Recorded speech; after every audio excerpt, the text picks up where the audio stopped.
boa tarde, meus caros amigos. Estamos conversando aqui, temos o prazer de estar aqui com o professor João Emílio Tomás Granato, essa bandeira do mercado de importação e exportação, nosso colega de trabalho de quanto tempo? Desde 97, né? Que a gente... Não, foi mais ou menos, 97.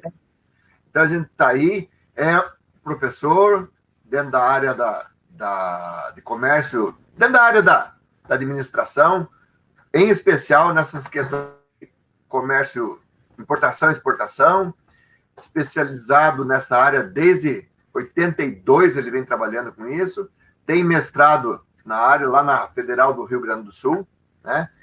Professor, é um prazer tê-lo aqui conosco. Todo meu, Campos, muito legal estar podendo conversar com você aí, com o pessoal todo, sobre um pouquinho do que a gente sabe de comércio exterior aí, né? Tá certo, muito obrigado mesmo. Eu vou começar fazendo umas perguntinhas assim, às vezes tem umas perguntas meio fáceis de serem respondidas, outras são meio uma dúvida, né? Então, veja, o que é Comex? O que é esse comércio exterior? O que é? Como é que funciona? É possível viver sem ele? O que você tem para dizer para nós? Na realidade, assim, tem N definições, né, que a gente poderia falar de comércio exterior, mas a que eu mais me atraio, a que mais me convence é substituir ou equilibrar equilíbrios, né? Você tem muitas necessidades em alguns países que devem ser posicionadas com outros produtos, então, essa forma de equilibrar as coisas em determinados momentos do mundo que substancia a questão do comércio exterior, ou seja, trocas em geral, né, de um país para outro país, mas sempre equilibrando alguma necessidade que aquele país tem. Então, é uma definição assim mais simples, mas bem direta, bem organizada, no sentido de equilibrar equilíbrios. Ponto. Uhum. Então, significa que não dá para viver sem ele? Ou dá? Não. Eu acho que não. Hoje, cada vez mais, o mundo tem provado essa característica, né? Nós passamos por degraus aí bem determinados que vieram com a globalização, se tornou um pouco mais enriquecido o marketing falado no mundo, né? Da necessidade de trocas e tal, mas isso vem de muitos anos mesmo. E, na realidade, o que acontece é que hoje é uma necessidade dos países, né? É uma questão territorial, uma questão mercadológica, uma questão de ampliação do mercado, uma questão de utilizar o mercado como um modelo, utilizar o mercado como um teste. Enfim, você tem aí várias estratégias que podem ser colocadas no tabuleiro do mundo, e aí cada país aproveita isso da melhor forma possível. Você que está na área aí há praticamente 40 anos, né? Quase 4 décadas já. Tem sido sempre assim, esse burburinho, essa ebulição? É normal isso? É comum? Ou agora está um tantinho mais? Eu acho que alguns países têm já nasceram com essa característica exportadora, né? Os países europeus, pela proximidade de fronteira, pelo tamanho dos países e pela facilidade de andar, né, e se deslocar dentro da Europa, fez com que os países já nascessem exportadores. Então, eles têm essa característica muito evidenciada. Se nós pegarmos como exemplo o Brasil, para sair do Paraná para São Paulo para o Rio de Janeiro, é mais ou menos a mesma coisa sair da França para a Alemanha, da Alemanha para a Itália e assim por diante. Então, a característica exportadora europeia, que é talvez aí a mais insinuante na proximidade, e depois as necessidades da Ásia, do Oriente como um todo, querendo vir para o Ocidente, também fizeram com que as coisas fossem trazendo novidades para outra. E assim se constituiu o processo. Na realidade, o hemisfério norte tem um processo mais ativo de exportação e importação do que o hemisfério sul, né? Então, a gente, como está no hemisfério sul, a gente deveria ter aproveitado mais a nossa conexão direta com as Américas, né? Canadá, México, Caribe, etc., que não aproveitamos. Hoje a gente está com uma relação muito forte com China, mas ainda não é suficiente para dizer assim, é um super país exportador. Somos exportadores, mas ainda não acho que, na minha opinião, o Brasil poderia ser mais. Ainda não é um paísaço. Tinha mais espaço, né? Tinha mais espaço para isso. Tem muito espaço. Você vê, se nós formos pegar os nossos nossos parentes, né, nossos irmãos, né, os portugueses, desde 500, 600 anos atrás, o que eles faziam nessa questão de rotas marítimas, né? Não seguimos tal exemplo, né? Exatamente, essa é uma característica. Existia a necessidade de você buscar o território, buscar coisas novas, e hoje, mais ainda, né? Você precisa do mercado para sobreviver. Então, tem que existir isso dentro do processo. Tem que estar conectado nesse caminho. Muito bem. Como é que a tua experiência pode explicar para nós a dificuldade ou falta de planejamento ou fazer meio de qualquer jeito? Dá para a gente fazer as coisas assim, nesse comércio, nesse mundo? Vamos fazer, vamos montar um negócio e vamos exportar ou vamos importar? Como é que você vê com a tua experiência tudo isso aí? Campos, vou abrir um espaço aqui para a gente falar lá do passado e trazer isso aí para dentro do presente, né? Eu vou pegar a linha acadêmica para talvez mostrar para o pessoal que está nos assistindo e poder entender. Quando eu comecei a dar aula lá em 87, primeiro que você tinha uma condição simples. O Brasil era um país exportador e não se falava em importação. A importação era proibida ou estava suspensa ou tinha alguma restrição muito forte. Então, você tinha um comércio exterior capenga, ou seja, você tinha um lado só que avançava e outro lado ficava parado, né? Isso veio mudar em 90. Em 90, passou a ter esses dois caminhos. Mas a necessidade de profissionalizar o aluno não era em relação ao processo de venda, e sim em relação ao processo operacional. Então, se ensinou muito nos bancos da faculdade ao pessoal a preparar uma exportação, a criar uma fatura, a criar um packing list, a entender o processo operacional para poder ajudar o país naquele momento, né? E eu mantive isso talvez durante uns 5, 6 anos, depois disse, não, esse caminho é natural, porque um documento você preenche facilmente, você lê lá nome é nome, endereço é endereço e não tem o que fazer. Eu vou mudar um pouco o sistema de aula. E mudei o sistema de aula no sentido de dizer, olha, vamos trabalhar um pouco mais estratégia, tentar avançar um pouco o nosso posto de trabalho, entender um pouco a cultura daquele país. E aí nós começamos a desenhar outras informações que não existiam dentro da academia, como geografia, como geopolítica, como economia mundial, enfim, tentar entender um pouco mais o que era o mundo, né? Não tinha tanta facilidade como tem hoje o Google, que você pergunta qualquer coisa, você recebe essa informação, certo ou errado, mas você tem um ponto de pesquisa muito rápido.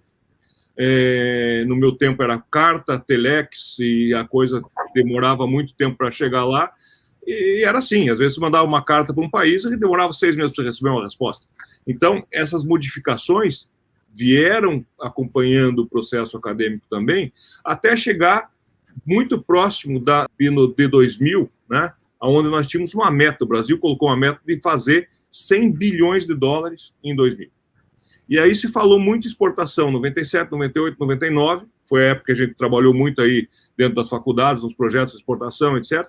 Então, o governo não conseguiu cumprir essa meta, e foi cumprir aí 4, 5 anos depois, mas daí para frente eu só trabalhei estratégia, só comecei a mostrar outro lado da exportação, e aí eu identifiquei uma coisa que é muito particular, na minha opinião, tá? Eu acho que o processo exportador é um processo comportamental. Você vai ter um empresário otimista e vai ter um empresário pessimista, tá? Então, o empresário otimista, ele vai buscar um investimento, ele vai buscar a estratégia, ele vai buscar as pessoas que podem ajudar, ele vai buscar um país, ele vai se aventurar a trabalhar o processo exportador. O funcionário pessimista, ele diz assim, o governo não me ajuda com o dólar, o governo não me ajuda com incentivos fiscais, o governo não faz isso, o meu funcionário não faz aquilo. Ou seja, nós temos esse problema cultural, é um problema de comportamento do empresário brasileiro, não generalizando, pode ser que seja 50-50, 60-40, não interessa, mas existe o pessimista, existe o otimista. E isso tem muito a ver com o desenho de exportação. Por quê? Porque a exportação não pode ser um departamento. Exportação é um conjunto.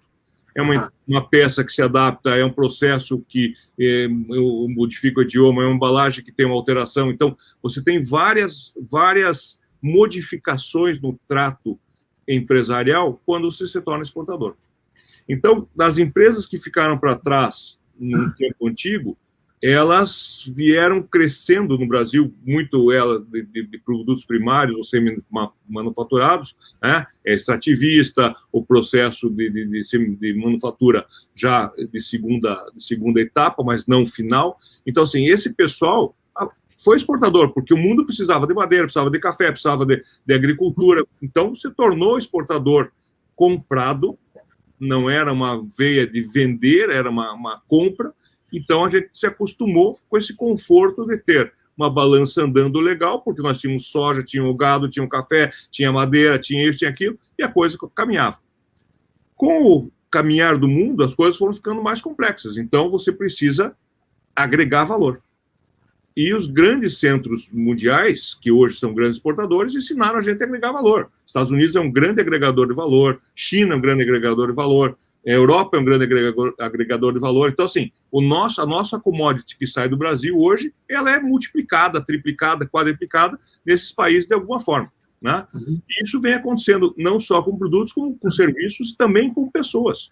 Muitas vezes as pessoas saem do Brasil por uma característica de desgosto, ou de não querer, ou de querer uma aventura diferente, e é muito valorizada em qualquer um desses países. Por quê? Porque agrega valor ao processo. Então, assim, o Brasil tem tudo para fazer, cada vez mais, uma exportação decente. O que falta nesse processo? Entender que o mundo é menor do que ele acha, entender que o produto de qualidade, o produto que ele fabrica, tem espaço, né? Isso é importante dizer, porque muitas vezes, eu não tenho qualidade para exportar para os Estados Unidos. Ok, pode ser que para os Estados Unidos você não tenha qualidade que o americano deseja nesse momento. Mas talvez o teu vizinho, Bolívia, Venezuela, Peru, queiram esse produto.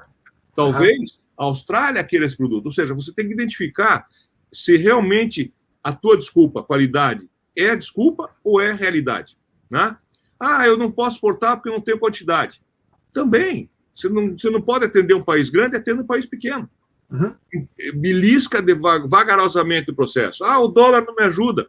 O dólar sempre vai ser a nossa ferida. Sempre nós vamos ter problema. Então, assim, nós temos que desenhar a formação do valor, a formação do custo da exportação já passa a ser diferente.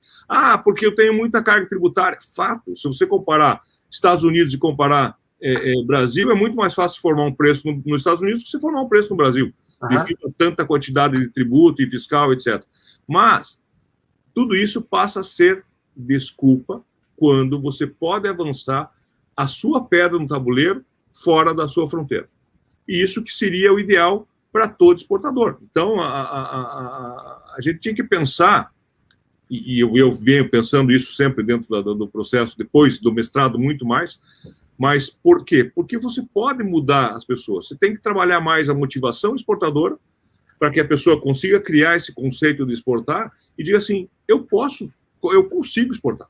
E hoje a gente criou caminhos aí para as pequenas, médias e grandes empresas fazerem exportação, sem ter esta sombra, né, do medo de exportar. É uma venda normal. Eu sempre digo assim, o esforço que você faz para sair de Curitiba e vender em São Paulo é o mesmo esforço que sai de Curitiba para vender em Nova York. Exatamente o mesmo. Tá? Eu tenho que investir. Ok, você vai investir talvez a mesma coisa no Brasil, a mesma coisa aqui. O que muda? O dólar. O que muda? A moeda. O que muda? O idioma. Mas quando você muda o dólar, se você vende R$1 no Brasil e vende $1 nos Estados Unidos, você tem uma compensação. Então, assim, as pessoas precisam quebrar primeiro os paradigmas e as barreiras. E aí a exportação começa a surgir como uma oportunidade, né? E não como uma dificuldade. Então, eu sou muito otimista para falar de exportação, porque eu acho que todos os produtos, todos, sem exceção, poderiam estar sendo vendidos. E basta você avançar esse processo. Então, essa seria a divisão, o otimista e o pessimista, para poder trabalhar um pouco o processo exportador.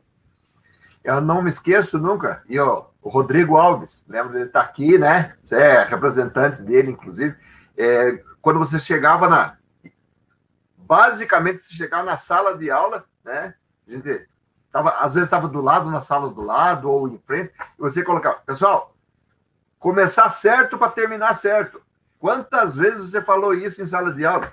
Eu que estava do lado, perdi a conta de ver isso aí. Você sabe, Campos, que tem algumas coisas na vida que são interessantes, né? Essa frase não teve nenhuma preparação. Eu conheci ela na prática. E esse conhecer na prática foi justamente o quanto você paga para aprender, né? Uhum. E o que eu vejo hoje da nossa geração para a geração mais jovem é a nossa dificuldade de aprender é tão grande grande perante o que nós tínhamos, e a facilidade hoje é tão grande comparado com a nossa dificuldade, talvez o inverso, né? Que eu não entendo por que não anda. Né? Se imagina o seguinte, se eu quisesse descobrir alguma coisa de exportação, como exportar, sei lá, carvão, né? Você tinha aqui na biblioteca, você ficava lá olhando revistas, livros, pesquisa, revista internacional, para ver se você achava pelo menos um caminho. Uhum. Né? Hoje você coloca no Google e você já tem um caminho. Eu estou falando do Google a segunda vez, não é porque o Google é o grande caminho, mas é um start. É um caminho. Então você tem uma ferramenta que te diz mais ou menos como é que é o caminho. A facilidade hoje de você fazer um processo eletrônico, né? Você está no teu celular, você consegue enviar um documento, você consegue conferir um documento, você consegue assinar um documento. Na nossa época, nós tínhamos que sair, ir no Banco Brasil, que era centralizado, entregar um documento, esperava sair esse documento 4, 5 dias, voltava. Se tivesse um erro, você tinha que voltar. E a frase surgiu de uma história assim, né? Eu fui levar o documento do Banco Brasil, e o documento tinha uma urgência, e eu errei o documento. Mas eu saí tão com urgência que eu saí sem dinheiro. E eu voltei da Praça Tiradentes ao Boqueirão andando a pé, porque eu não tinha dinheiro. E eu precisava refazer o documento e voltar no banco. Então, assim... Aí isso dá uns 5 quilômetros, mais ou menos, não dá? Por aí você diz assim, começa certo, que termina certo. Porque se você começar errado, você vai andar esse trajeto aqui 20 vezes. E aí essa frase ficou comigo profissionalmente, depois eu levei para o banco de faculdade, e depois eu ampliei com as três palavras que eu acho que também são fundamentais dentro dessa linha do começar certo e terminar certo, que é o detalhe, né? O que a gente conversa, que a gente fala para todo mundo sempre é detalhes. Em comércio exterior, mais do que nunca. Por quê? Porque você tem idioma diferente, você tem regras internacionais diferentes, você tem legislação diferente, você tem embalagem diferente, você tem responsabilidade diferente, você tem algumas coisas que são necessárias observação do detalhe. Uhum. Então, quando eu chamo atenção nisso, eu digo assim, profissional, seja você comercial, operacional, financeiro, fiscal, aduaneiro, o que for, foca no detalhe. Se nós falarmos de logística, então nós temos 100 pessoas trabalhando no processo e só detalhe. Uhum. Né? Então a gente tem que observar isso com muito critério. E o mais difícil vem a segunda palavra, que é o óbvio. Então eu estou conversando com você aqui e diz, não, o Campos tranquilo, sabe tudo de exportação. E você está falando comigo e diz assim, não, o João conhece tudo de exportação. Não é assim. Uhum. Nem você e nem eu. Né? Nós temos experiência, mas nós não conhecemos tudo. Né? Eu nunca fiz exportação de ouro, então eu não posso dizer que sei tudo. Eu nunca fiz exportação de carvão, que eu acabei de dar um exemplo aí. Então, assim, todos esses critérios de obviedade não podem ser taxativos, não pode ser uma regra, não pode ser rígido. Então, assim, não existe o óbvio. Eu tenho que te ajudar você a entender e você tem que me ajudar a entender. Aí nós temos uma conexão. Se não olhou detalhes, se não viu o óbvio, nós estamos no meio do desafio.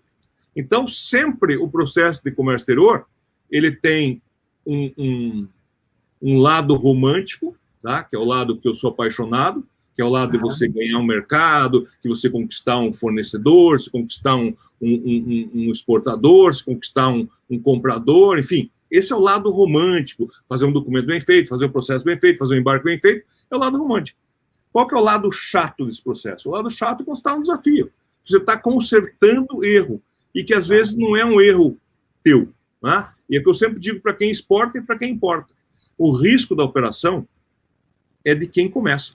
Né? Então, se alguém começou comprando, ele é assumindo o risco. Se alguém começou vendendo, esse cara está assumindo o risco. Porque no meio desse processo, terão aí talvez 100, 150 pessoas que vão pôr o dedo no seu processo e que podem, eventualmente, fazer um erro. E o erro é uma fatalidade que pode demandar um não pagamento, pode demandar um atraso de pagamento, pode demandar a perda de uma mercadoria, pode demandar uma avaria. né? Quantas vezes eu estive no Porto Paranaguá vendo as pessoas carregar containers, né? Você paga para o pessoal do Porto carregar e aquela pessoa bater com a empilhadeira dentro do produto, machucar o produto e mesmo assim colocar dentro do container. Isso gera todo um conflito que vai se resumir numa discussão depois, posterior, vai existir de desconto, enfim.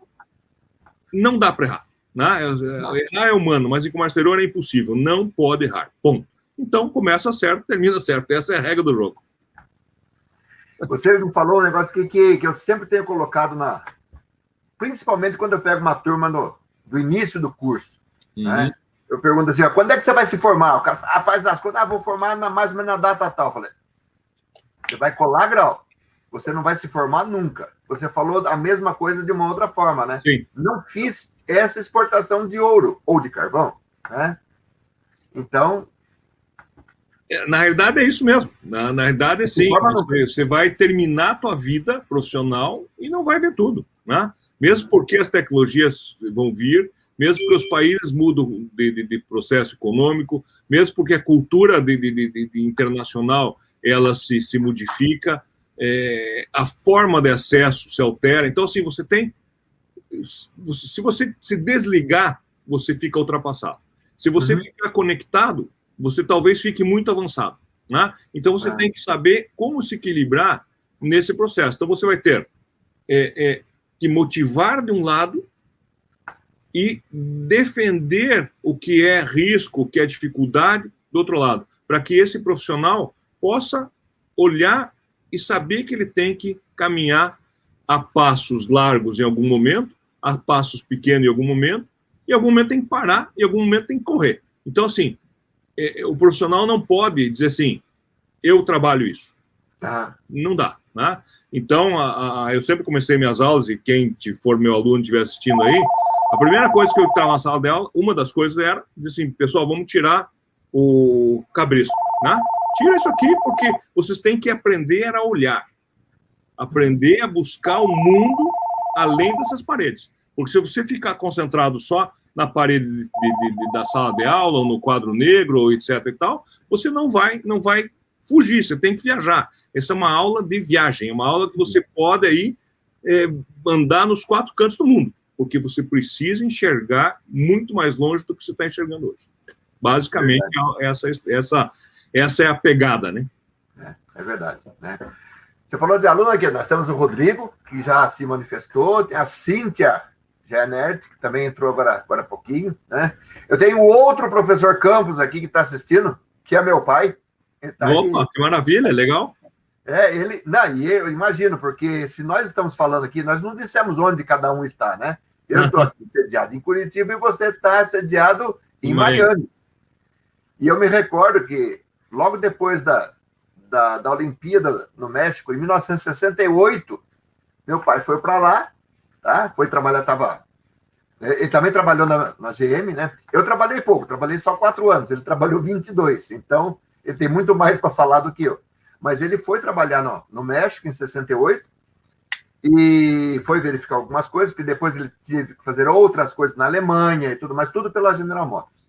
Mas assim, me recordo que a dificuldade dele, né? Recebia jornal de sei lá quanto tempo, e daí mandou uma carta para nós. Família, essa é a última carta que eu estou mandando, porque não vai dar tempo de você receber a carta, responder e trazer de volta, porque o tempo da carta era maior do que a viagem dele. Né? Até chegar lá, ele já estava nas últimas semanas, nos últimos dias de voltar. E assim, e agora a gente fala de Curitiba a Miami, com várias pessoas assim, de locais distintos aqui, né? Sem problema. Então, a velocidade com que a gente tem que aprender não é se escravizar, mas aprender a jogar o jogo com a tecnologia que tem, né? Eu me recordo quanto que a gente ia ter que fazer de datilografar guia de importação ou exportação em 8 vias, e você digitava um ponto errado, tinha que começar tudo de novo, porque a Casex não aceitava um errinho ali. Ele não aceitava nem correção. Tinha que estar tudo... Você lembra disso, né? Sim, claro.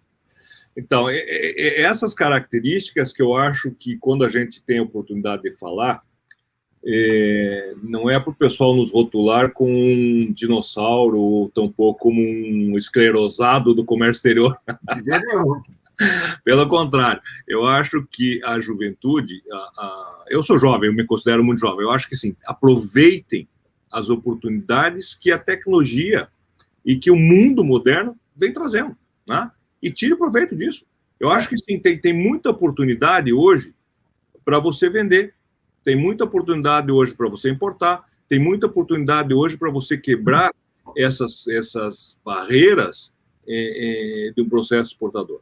Então, eu sempre comentei um pouco esse detalhe, que eu tive grandes desafios na minha vida acadêmica, vou voltar para a academia, para mostrar como era difícil você pegar uma sala, por exemplo, numa pós-graduação, e perguntar para os alunos o que eles faziam. Um era engenheiro, outro era nutricionista, outro era médico, outro era dentista, mas todos tinham uma vontade, naquele momento, em sala de aula, exportar. Então, você tem que mexer a cultura de cada profissão para exportar. E todos eles podem exportar. Uhum. Por que o médico não pode exportar? Por que o dentista não pode exportar? Por que o engenheiro não pode? Todo mundo pode exportar. Né? Ele tem um produto, ele tem uma ideia, ele tem um serviço, então todos podem exportar. Qual produto? Qualquer produto. Uhum. Então, assim, sempre foi muito agradável você brincar com esse processo de diferentes profissões, diferentes produtos, trazendo para um caminho de exportação. Né? E muitas vezes, em sala de aula da faculdade, quarto ano de sistemática, ou exportação, importação, você não tinha um aluno formado. Então, você não tinha ele no mercado de trabalho. Né? Não vou formado, mas no mercado de trabalho. Então, você tinha que estimulá-lo a entrar no mercado de trabalho de uma forma. Tá? E isso eu acho que nós fizemos muito bem nessa década de 90 a 2002, 2003, 2004. Depois eu saí da graduação, mas eu acho ainda que precisa continuar formando para que se crie uma base bastante sólida, e o Brasil precisa dessa base sólida, porque é uma pirâmide. Né? Então, se nós não quisermos a base, isso aqui vai tombar. Se ela ficar uma pirâmide invertida, vai tombar. Então, hoje, a tecnologia me favorece a eu ter rapidamente qualquer tipo de informação. Mas eu preciso ter a base sólida, entender o processo. Eu sempre gostei de dizer isso, olha, o aluno de comércio exterior, o profissional de comércio exterior tem que estar muito conectado no MBA, né? Matemática básica aplicada, porque você tem conversão de medida, conversão de valores, cubagem, etc. E tal. Então, assim, esses erros podem tirar a sua operação do caminho. A gente precisa mostrar esses pequenos detalhes onde isso não está escrito. Né? Então, hoje, o nosso papel, quando entra numa sala de aula, diz, olha, faça isso, faça assado, porque eu já vivi isso. E isso, infelizmente, não tem no Google ainda, porque eu não gravei a fita. Porque na hora que eu gravar o vídeo, vocês vão ter a informação. Então, basicamente isso, ou seja, aproveitar. Hoje, eu acho, o empresário pode exportar? Pode. Qual produto? Qualquer um. Tem risco? Tem risco. O risco é medido facilmente hoje, você tem todas as etapas para você medir risco. Contrate os melhores profissionais para estar com você. Não necessariamente como seu funcionário, mas como seus parceiros na cadeia logística. Prepare o seu processo exportador. Entre, não queira ganhar hoje. Procure ganhar a médio e longo prazo. Entenda que é um mercado de perseverança, entenda que é um mercado que você tem que plantar, construir, para depois retirar o lucro desse processo. E escala. Né? O mundo é uma escala. Então, se você subir essa escala, cada vez que subir tua régua, você vai cada vez produzir mais, vender mais e melhorar cada vez mais o teu ganho de valor em cima desse produto. Perfeito. João, infelizmente, passou muito rápido. Aí, ó, já estamos aí. O assunto é muito legal, muito gostoso, bom falar contigo, assim. E você já deu uma resposta antes de eu fazer a pergunta, que não dá para ganhar antes de investir. Você já deu a resposta. Não, nem na Mega Sena não dá, porque você tem que botar lá o dinheiro, né? Na realidade, Campos, assim, às vezes eu fico pensando como o cara lá de cima é sábio, né? Eu sempre gosto de agradecer e falar isso. Porque eu, particularmente, não tive a oportunidade de ter dinheiro, ter capital para investir muito forte na minha profissão. Então, eu fui eu caí para o serviço e presto serviço até hoje, ajudei muitas empresas a exportar, muitas empresas a importar, etc. e tal. Mas não me arrependo em nenhum momento desse processo. Mas eu fico imaginando o seguinte, será que se eu tivesse um capital para ter iniciado, eu teria chego aonde cheguei? Seria exportado tanto quanto eu ajudei a exportar? Então, assim, sempre é essa dúvida. Mas o fato é que, se você não determinar um pouquinho da sua economia, do seu investimento para exportar, você vai ficar fora do mercado e alguém vai entrar, né? E aí todo mundo critica muito a China, mas a China vem fazendo exatamente isso, né? Se você não vende, eles vão e vendem. Bom, você viu, né? Para todos os países do mundo, vende para os Estados Unidos, vende para a Europa, vende para o Brasil, e eles entram. E se você der espaço, eles entram comprando. Se der espaço, eles entram tomando teu país, e ponto. Isso é comércio exterior. Verdade. João, muitíssimo obrigado, foi um prazer tê-lo aqui, né? Fique à vontade, a hora que quiser participar de novo, fala, a gente marca outro encontro para estender a nossa conversa, né? Espero que você, muito em breve, possa receber o Green Card vir. Com certeza. Mas, né? Tomar o café ao vivo mesmo aqui em Curitiba, né? Ou, quem sabe, aí em Miami, né? Com certeza, será bem-vindo. Suas palavras finais hoje. Muito obrigado. Então, Campos, muito obrigado aí pela oportunidade. Sempre é bom a gente bater um papo, lembrar um pouquinho do passado e lembrar um pouquinho do que tem muito por fazer para o futuro, né? Se o pessoal tiver alguma pergunta, que encaminhe aí no teu chat, depois a gente dá um jeito de responder. E também, da mesma forma, super à disposição, e muito obrigado a todos aí por estarem participando. Valeu, muito obrigado.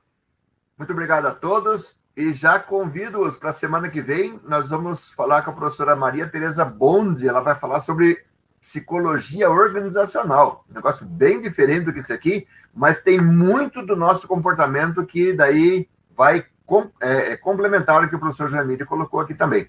Muito obrigado, grande abraço, até a próxima semana. Falamos. Valeu, Campos, obrigado. Eu que agradeço.